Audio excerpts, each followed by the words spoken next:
vira-lata caramelo não é só um cachorro, ele é um símbolo. Anda solto pelas ruas e, mesmo assim, é de todo mundo. Ninguém compra, mas todo mundo ama. Segurança do bairro, mascote da rua, psicólogo da vizinhança.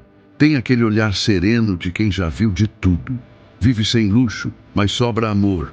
Dorme no sol, corre na chuva, late pra moto e defende quem cuida. É o tipo de cão que não precisa de raça definida para ser inesquecível. Vai atrás das crianças, segue o carro do dono, reconhece o som da moto da esquina. Não tem pedigree, mas tem história. E toda rua tem um. O caramelo é o nosso companheiro raiz, alma leve, coração forte. Onde tem um desses, tem afeto, tem Brasil. Porque ele não é só um cachorro. O caramelo segue firme, herói de quatro patas, patrimônio afetivo do nosso país.